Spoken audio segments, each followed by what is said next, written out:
Queridos, nossa 12ª aula, que bom tê-los aí. Na página 100, nesse brevíssimo capítulo, vamos resumir as principais ideias de Hebreus a respeito da natureza de Jesus. Apresentamos na aula 11 uma descrição do João Calvino, muito contundente, muito maravilhosa, acerca da divindade de Jesus e acerca também da perspectiva que Jean Calvin, tinha acerca da carta aos Hebreus. Então, portanto, o que é que Hebreus afirma de maneira muito contundente? Digamos assim, uma documentação cristológica pura, que eu vou também chamar, assim como é considerado o Evangelho de João, alta cristologia, as cartas também eu considero como alta cristologia, e a carta aos Hebreus é a cereja do bolo dessa alta cristologia. Por quê? Em primeiro plano, Cristo é superior aos anjos. Hebreus apresenta isso, tá?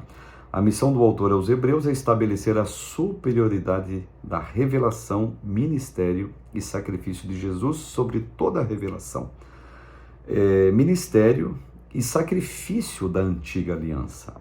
E provar que estas coisas eram sombras antecipatórias da realidade da salvação que Cristo um dia traria ao mundo.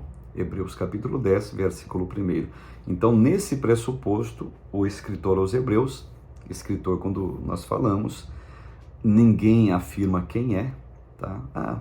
Podia ser Paulo. Tem algumas descrições que mostram que não era Paulo.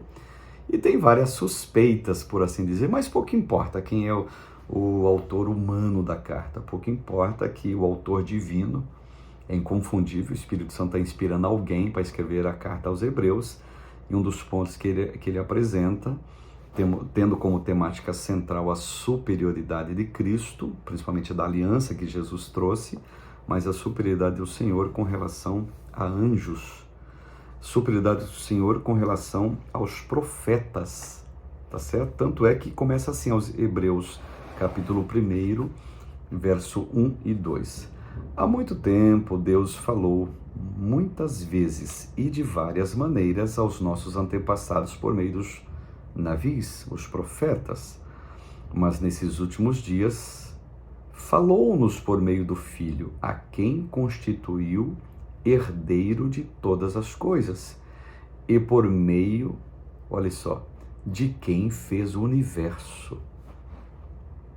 Que coisa extraordinária, né, gente? Então, Jesus é apresentado como Deus e que por ele o universo foi feito.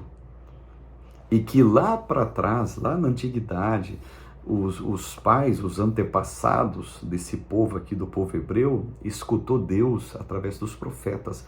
Mas agora, ele está dizendo o seguinte, há um aqui que é maior do que os profetas, porque os profetas, eles eram navirins, ou seja, os porta-vozes de uma mensagem, falavam em nome de Deus, mas agora não.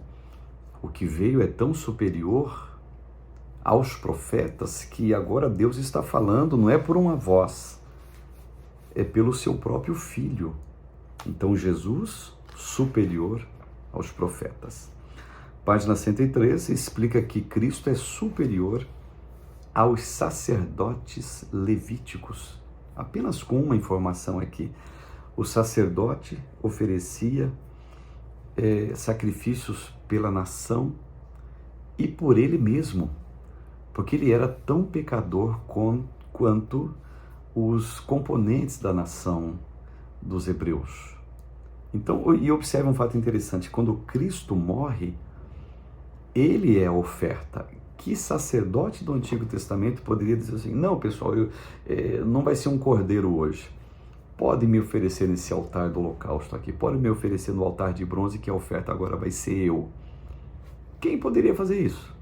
Antiga aliança, Antigo Testamento, da família levítica, da classe levítica, quem poderia ser oferta? Zero, ninguém. Mas a cruz é um altar. A cruz recebe uma oferta, e essa oferta é Cristo que está ali. Hebreus 7:3, olha o que diz: sem pai, sem mãe, sem genealogia, sem princípio de dias, nem fim de vida, feito semelhante ao Filho de Deus, ele permanece sacerdote para sempre. É uma questão do sacerdócio segundo a ordem de Melquisedeque. Então Jesus está dizendo o seguinte, a Bíblia está dizendo o seguinte, Jesus ele não é um sacerdote da classe araônica, tem princípio e tem fim. Ele é um sacerdote da classe de Melquisedeque, sem princípio e sem fim. Então ele é de um sacerdócio superior, maior. E observe um fato interessante. Gênesis capítulo 14. Quando Melquisedeque é apresentado como sacerdote, observe, o sacerdócio de fato ia ser fundado 500 anos depois em Arão, mas ali já temos um sacerdote.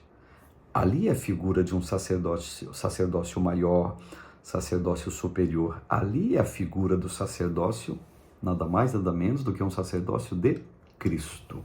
Esta é a ideia. Dando continuidade, na página de número 104, quando já foi mostrada a superioridade de Cristo, e digo mais ainda, Hebreus também fala da superioridade de Cristo com relação a Moshe Rabbeinu. Jesus é superior a Moisés, superior aos homens. Então, de fato, a carta aos Hebreus explica, assim, de maneira contundente, uma alta cristologia também, a superioridade de Cristo. E, encerrando esse ponto, a questão para reflexão na página de número 104, qual a importância da carta aos Hebreus no tocante à superioridade de Cristo? Já foi falado alguns detalhes, acho que dispensa até maiores comentários. E, evidentemente, claro, nas nossas aulas, quando é citado alguns livros da Bíblia em específico, nós não estamos aprofundando. Inclusive, até na nossa grade curricular, ela oferece um aprofundamento maior em alguns livros que a gente já citou aqui nesta aula em específico, matéria Cristologia. Muito bem, iniciando a unidade número 3, para quem tem a matéria em mãos, página de número 105, o desenvolvimento histórico da Cristologia. Uma vez que vimos nas unidades anteriores, ou vídeos anteriores, ou aulas anteriores, algumas das ideias principais da teologia cristã a respeito das duas naturezas de Cristo e as maneiras diversas em que temas cristológicos foram desenvolvidos na Bíblia, nos é necessário fazer um estudo histórico do desenvolvimento da Cristologia para conhecermos os debates que deram a estas doutrinas as formas pelas quais as conhecemos. No primeiro momento, tem o desafio do gnosticismo.